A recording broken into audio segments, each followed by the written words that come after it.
Bonjour, bienvenue dans cet exercice. Ici, on va essayer de comprendre comment on lie un problème avec des équations et comment on essaie de le résoudre, comment on trie les informations. Vous avez au départ un problème qui est assez complexe. Marc a un verger formé de forme carrée. Il décide de l'agrandir de 20 mètres dans un sens, de 30 mètres dans l'autre, de façon à obtenir un terrain rectangulaire. Il augmente ainsi la surface de son verger de 2110 mètres carrés. Quelle était la mesure initiale du terrain?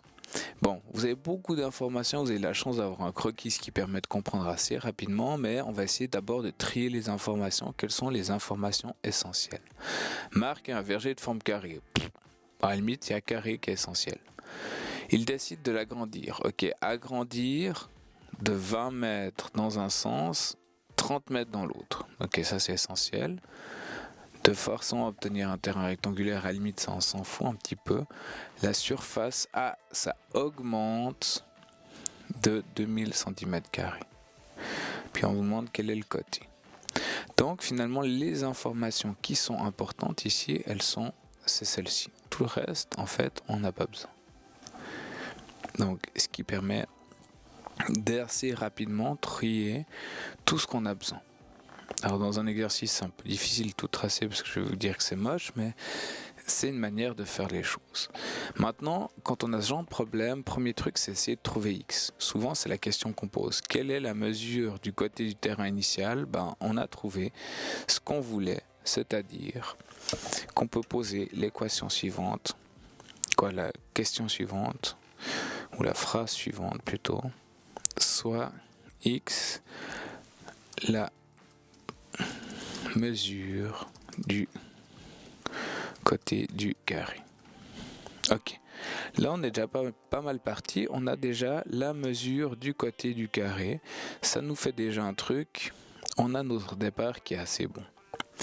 Deuxième chose, c'est en fait compléter les choses avec x, parce que finalement on se rend compte qu'on a ici un côté qui fait x, on a un côté qui fait x, et on se rend donc compte que cette distance-là et cette distance-là, en fait, on les connaît. On les connaît pas vraiment, on les connaît en x, mais on les connaît quand même. C'est-à-dire que si on prend ici, on a x plus 30 et ici x plus 20. Maintenant, il faut poser une équation. Une équation, on a dit, c'est toujours une balance. Et ça, c'est toujours le plus dur dans ce truc, c'est de poser une équation.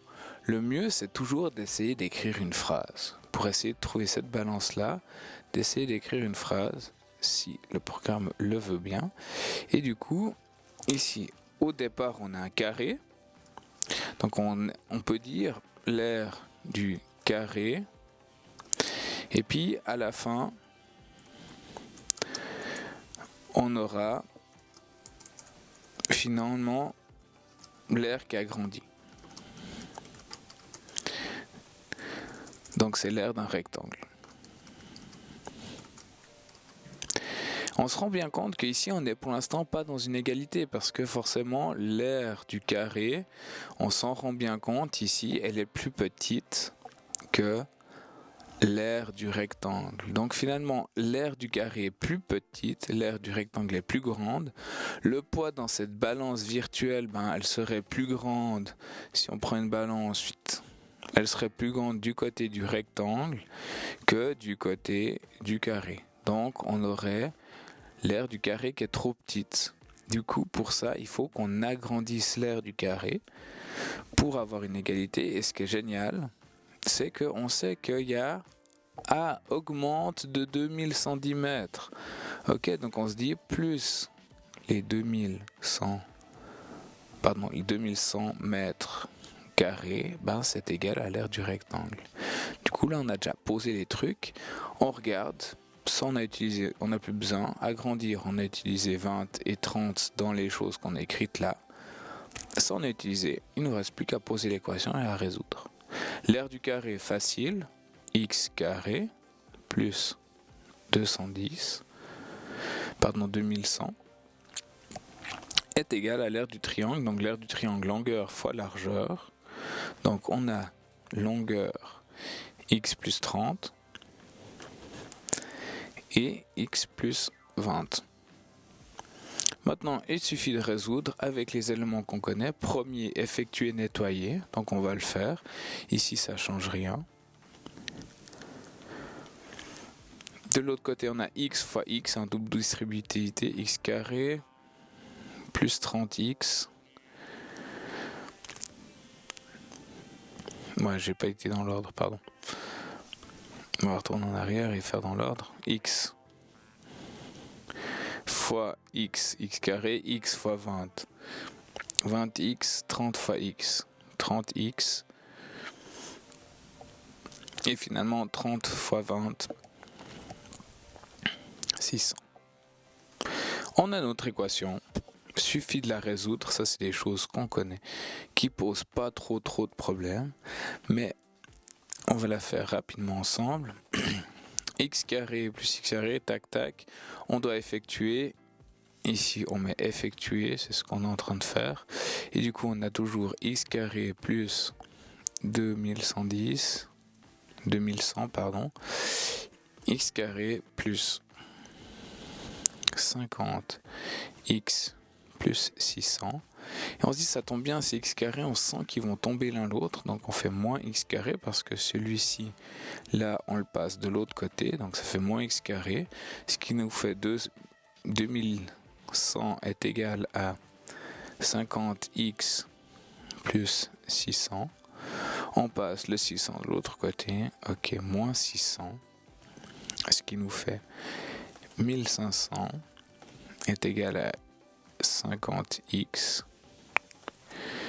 On divise par 50x. On divise par 50, pardon. Ce qui nous fait 300.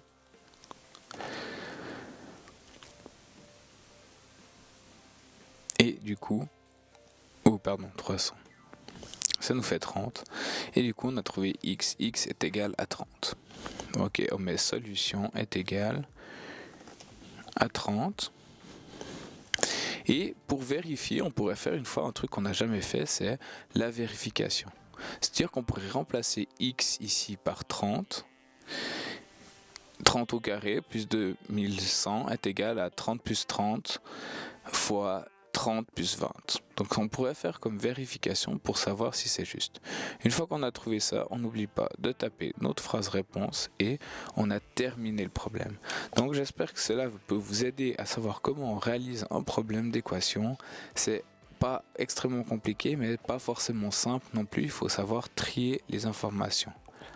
La mesure du côté vaut 30. Et on n'oublie pas l'unité, mètre, ok. On a terminé, enfin presque. Il nous reste ici à souligner 2 fois, si on arrive de manière propre. À souligner, 2 fois. Et c'est parti, on a trouvé notre solution. J'espère que cette vidéo vous aide un petit peu mieux à comprendre comment on fait pour résoudre une équation. C'est toujours comme ça qu'on procède. C'est ce type de questions que vous aurez dans l'examen la prochaine fois. Donc, bonne chance à vous pour résoudre ce genre de problème.